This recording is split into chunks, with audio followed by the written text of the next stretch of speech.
The telegraph wire snapped on a Wednesday, which was the kind of thing that happened when you ran a line through 30 miles of Wyoming scrubland without enough men to maintain it. Nora Callahan heard the report come in at the relay station just after 7 in the morning, a clean break somewhere between Dust River and the Harlan Creek Junction, which meant the Denver line was dead until somebody rode out to find it. She was the one who found it. She was usually the one who found things. She had the horse saddled and the repair kit loaded before her supervisor, a heavy-set man named Doyle, had finished his second cup of coffee. He watched her from the doorway of the relay building with the expression he always wore when she did something efficiently, which was the expression of a man who benefited from competence and resented it simultaneously. "Take Haskell with you," he said. "Haskell's hung over," Nora said. "I'll be back by noon." She rode out into the October morning along the telegraph line, following the poles east through the scrub and the yellow grass. The sky was enormous in that part of Wyoming, the kind of sky that made you feel very small and very awake at the same time. She'd been working the Dust River relay station for 2 years, ever since her husband Thomas had died of the fever that came through the valley in the spring of 1893. She'd needed work that paid real money, not the barter economy of ranching, and she knew Morse code, and the telegraph company didn't ask many questions about a woman's situation as long as she could do the job. She was 28 years old and had a daughter named May who was 7 and spent her days at the relay station drawing pictures of horses on the backs of old telegraph forms. She found the break about 6 miles out. The wire had snapped clean at a ceramic insulator, stress fracture from the cold, and she'd climbed the pole and begun splicing when she heard the horses below her.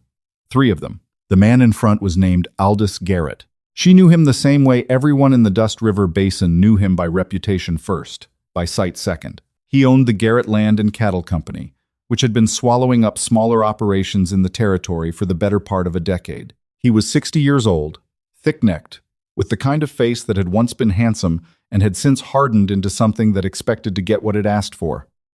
The 2 men behind him stayed back when Garrett pulled his horse up below the pole.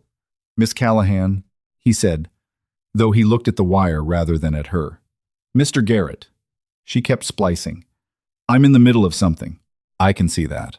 He had a way of talking that made everything sound like he was already several moves ahead of the conversation. "I'd like a word when you're done."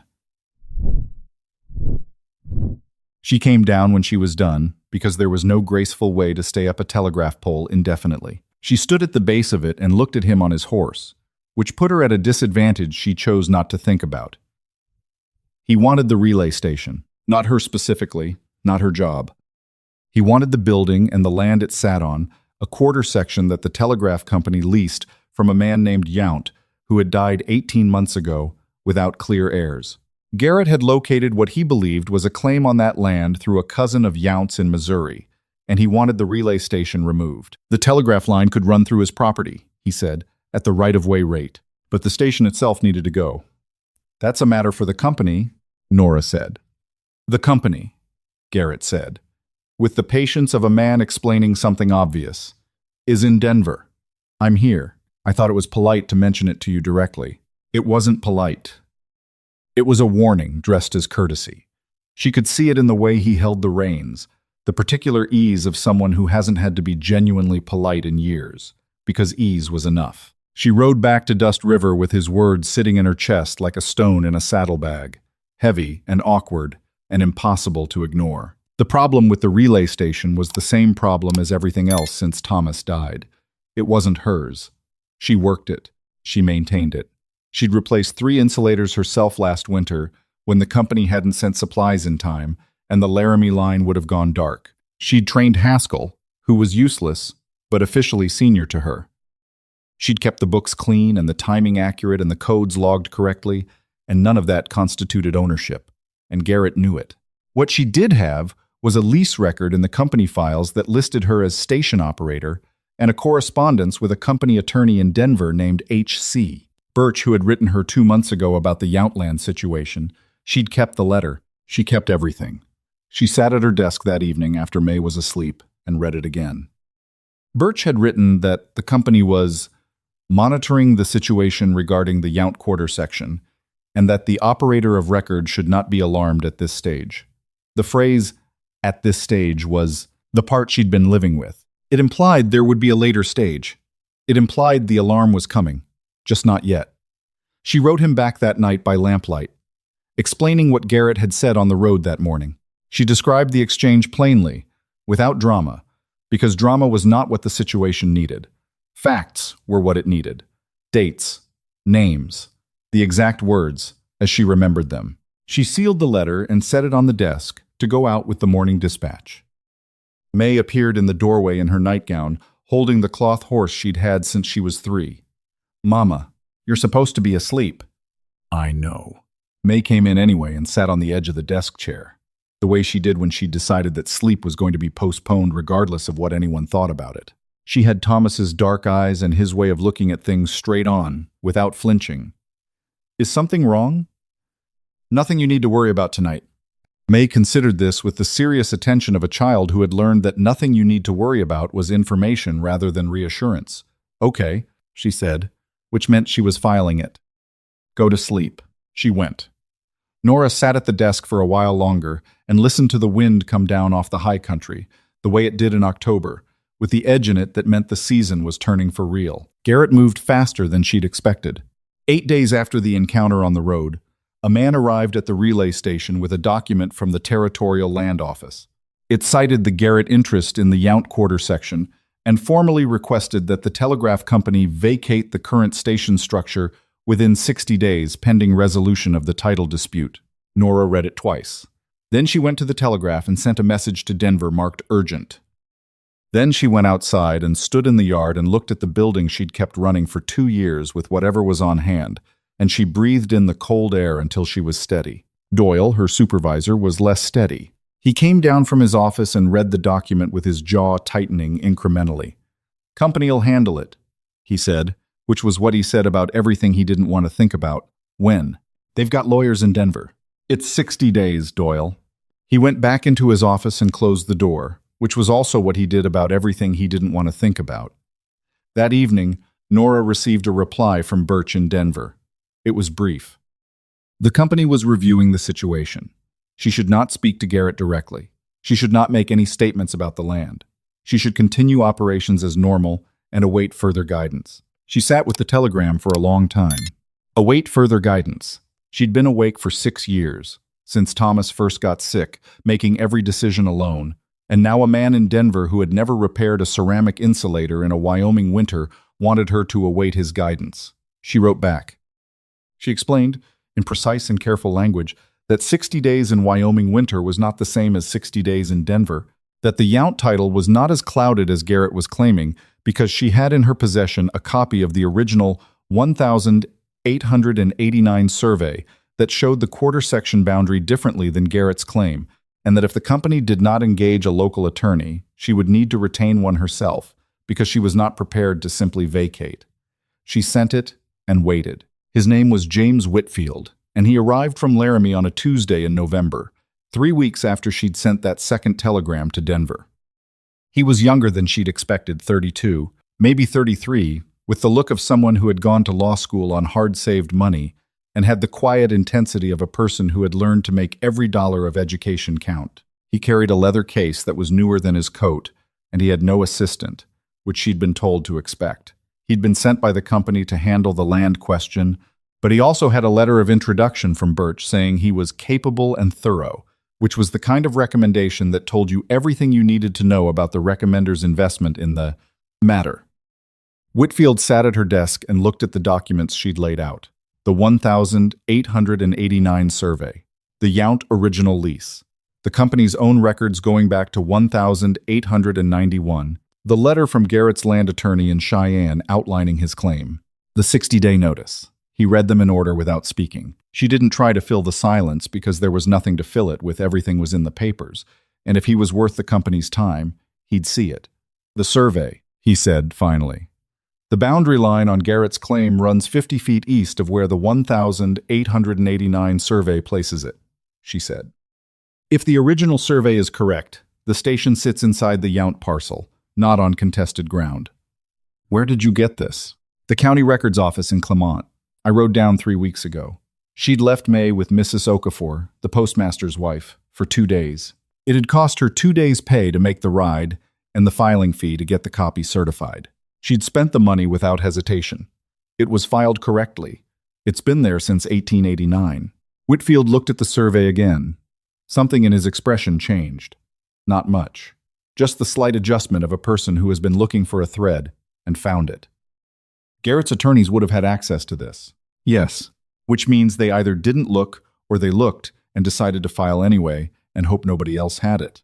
Yes, Nora said. Those are the two options.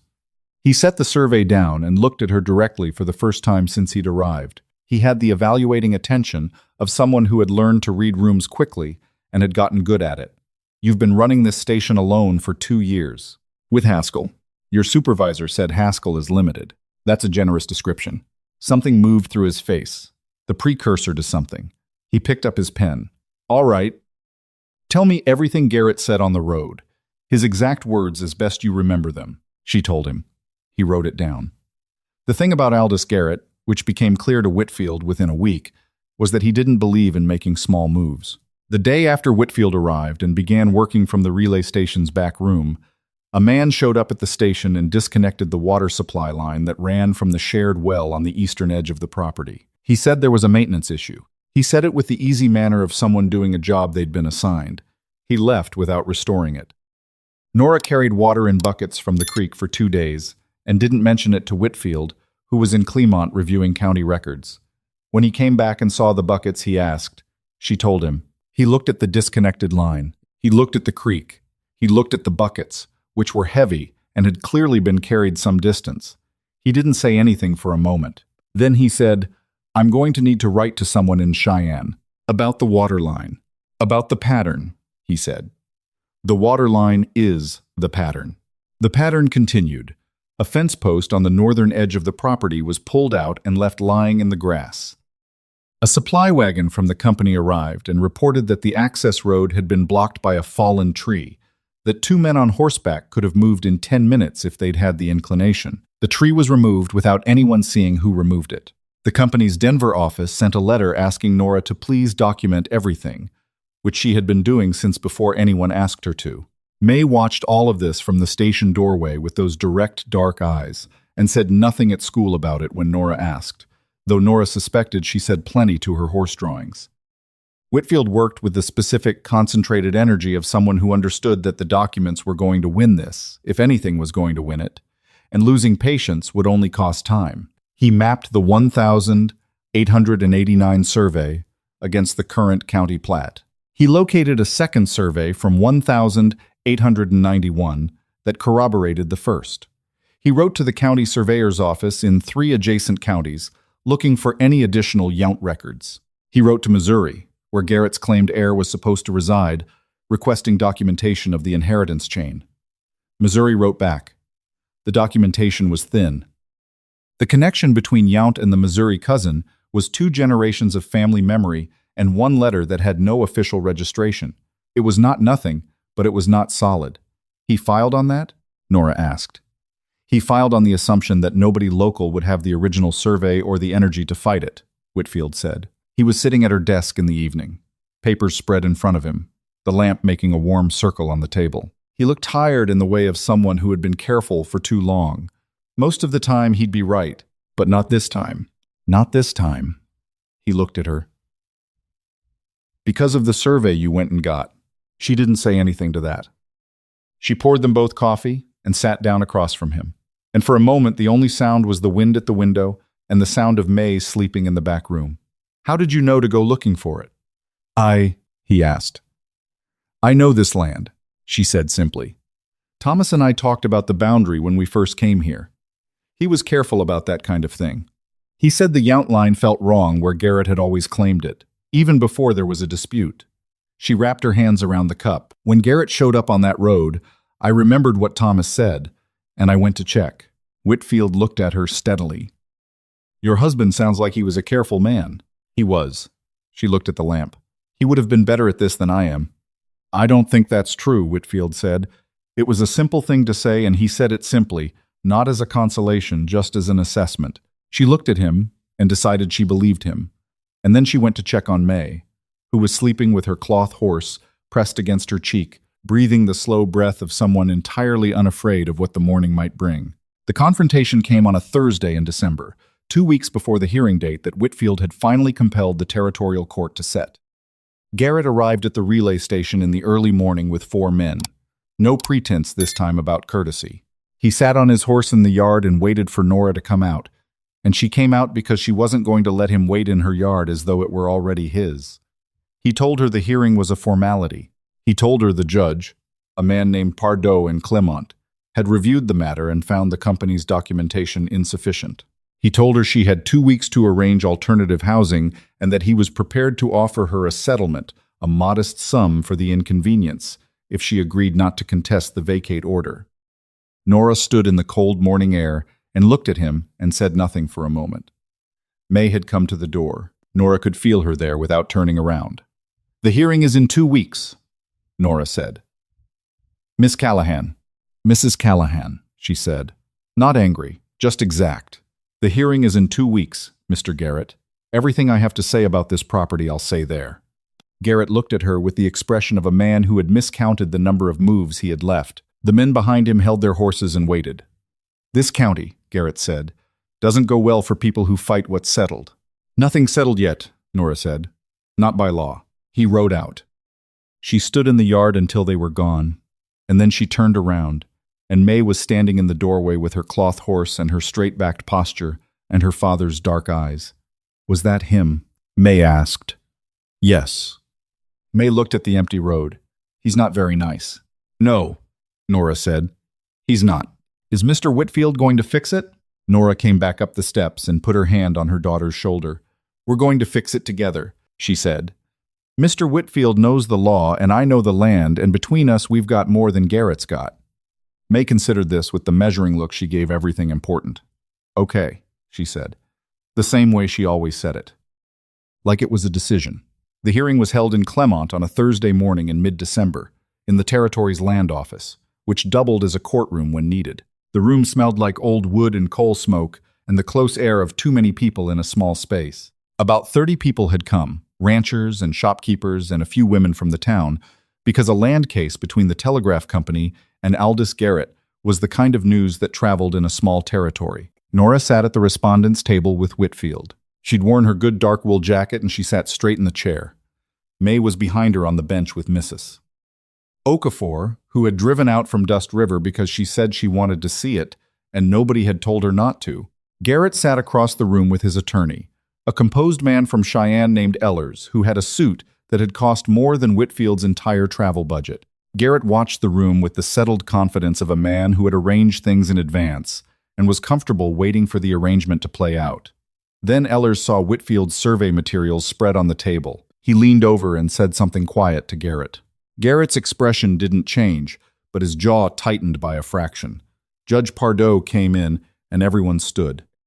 Pardo was in his 50s, lean and dry, with the careful manner of a man who presided over a territory that couldn't afford to look crooked even if parts of it were. He reviewed both sides' filings before the hearing and had the particular expression of someone who had already read the same documents twice and found them interesting. Ehlers went first. He presented the Garrett claim methodically: the Missouri inheritance, the boundary assertion, the 60-day notice, the company's inadequate response. He was well prepared, and his argument was coherent. And if you didn't know about the 1,889 survey, it sounded reasonable. Then Whitfield stood. He was not a theatrical man. He laid the documents on the table in sequence and explained each one to Pardo in the plain language of territorial land law, which left no room for interpretation. The 1,889 survey and its filing date, the 1,891 corroborating survey, the county commissioner's record confirming the Yount parcel boundaries, the chain of company occupancy going back to the original 1,891 lease, the Missouri correspondence which he presented without editorializing, allowing the thinness of the inheritance documentation to speak for itself. Then he placed the last document. It was a letter from the Missouri Vital Records Office, obtained 2 days ago by Telegraph, confirming that the cousin Garrett, claimed as Yount's heir, had died in 1889, 4 years before Yount himself. The inheritance chain Garrett had filed on was legally impossible. The heir was already dead when Yount died. Ehlers stood and objected. His objection was competent.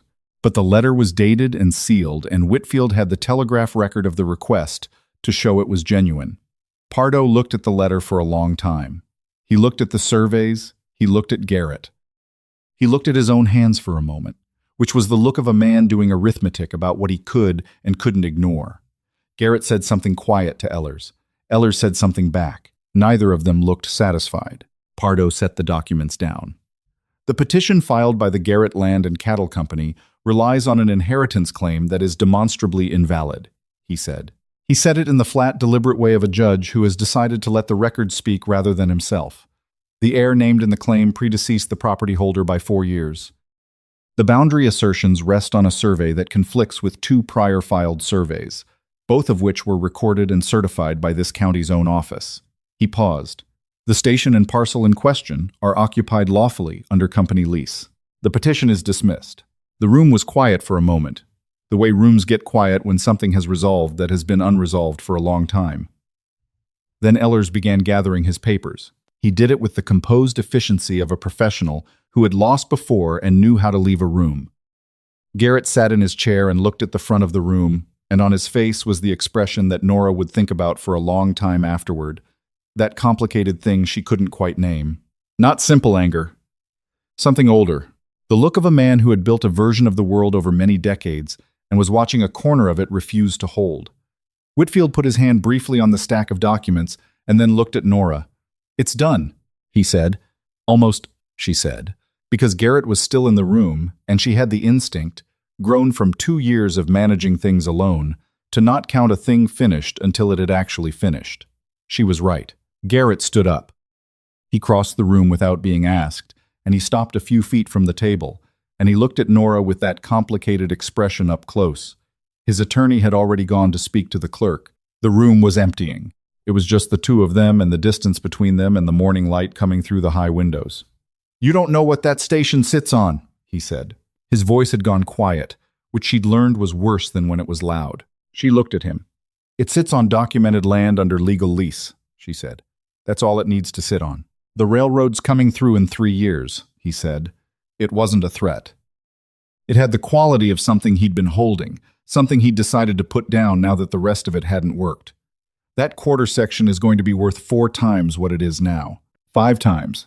The company in Denver doesn't know it yet. I found out in September. He paused.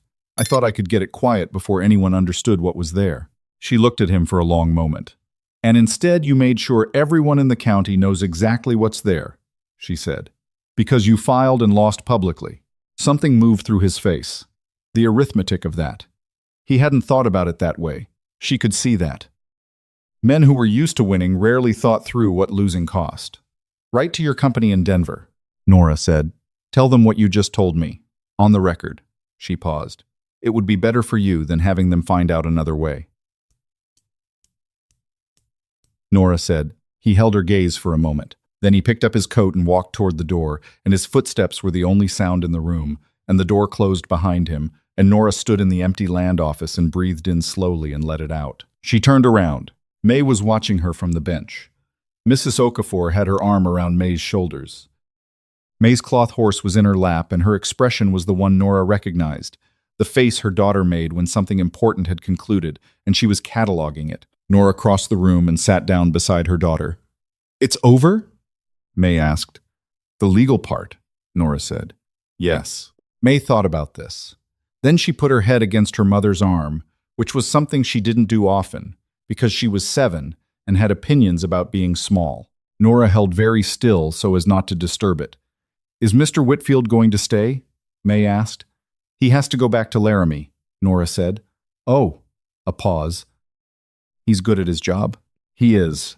He looks at you," May said, with the precision of a child reporting an observed fact, the way Papa used to look at things he was trying not to break. Nora looked at her daughter. May looked at the front of the room with the expression that said she was not going to explain further, because she'd said what she'd noticed and what happened with the information was not her concern.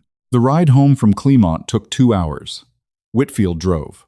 Nora sat beside him, and May sat between them with her cloth horse and her direct attention on the road ahead, apparently satisfied with this arrangement.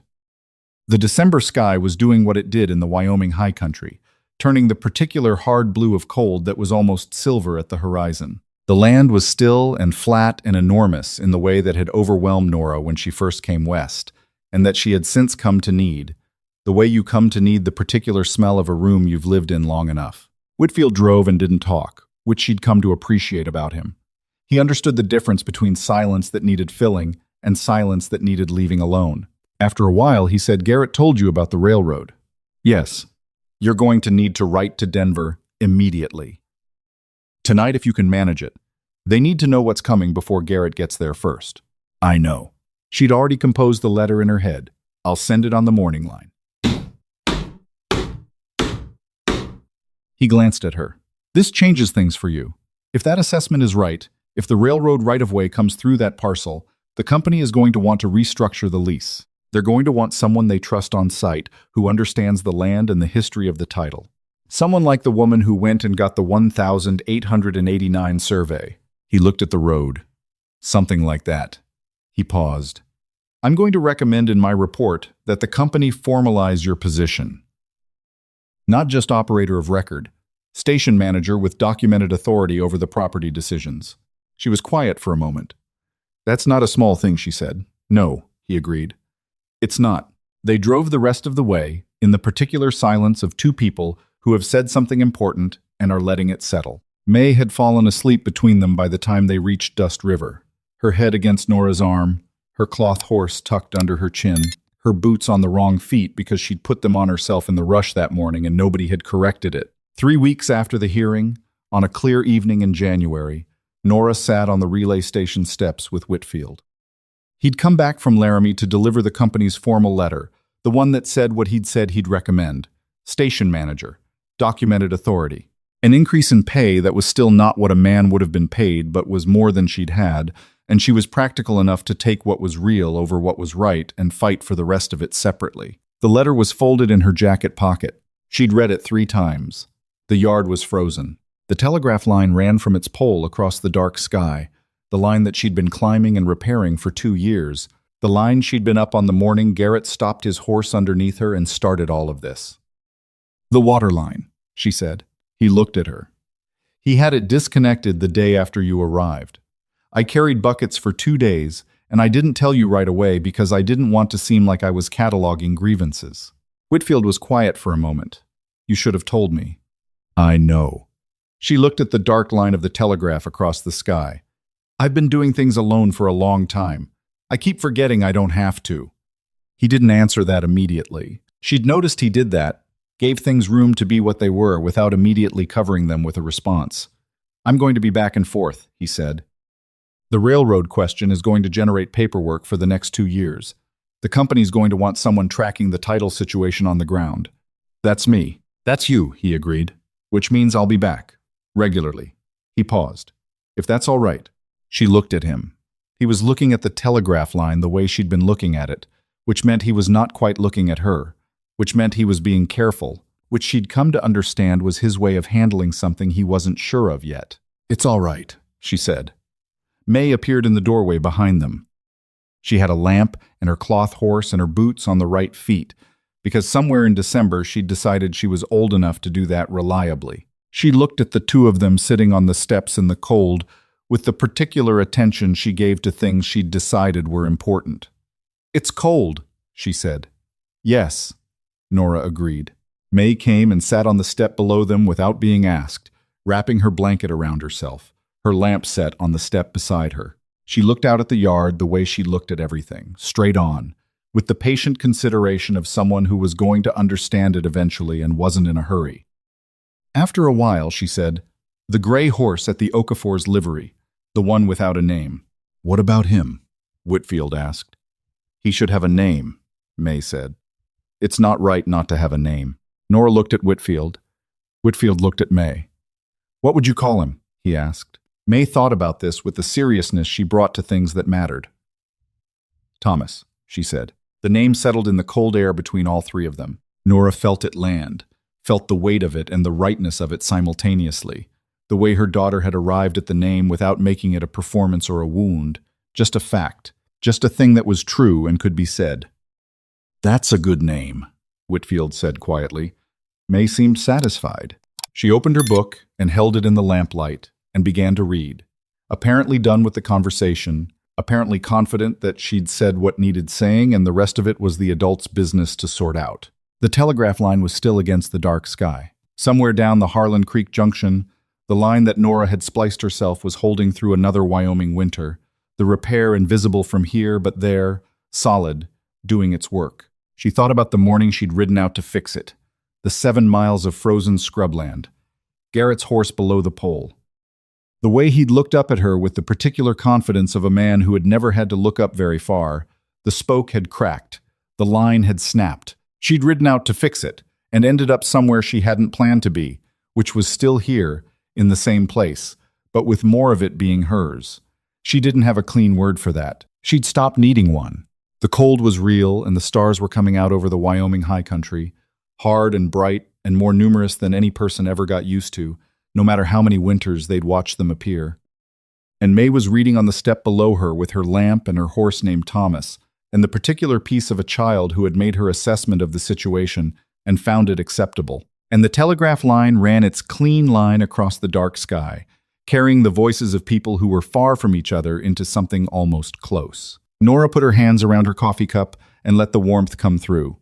Whatever came next, she was not done.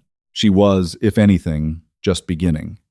Sometimes the thing that changes your life arrives disguised as a broken wire on a frozen road. Nora didn't win because she was fearless, she won because she kept the right piece of paper, stayed steady when staying steady was the whole job, and let someone help her carry what she'd been carrying alone too long. That's available to all of us. Document what matters, hold your ground quietly, and don't mistake doing it alone for doing it right. A small note for you, this story was created and fictionalized by AI, crafted for your entertainment, and to leave behind something worth carrying. A small, true light about resilience, and the courage to let others stand beside you.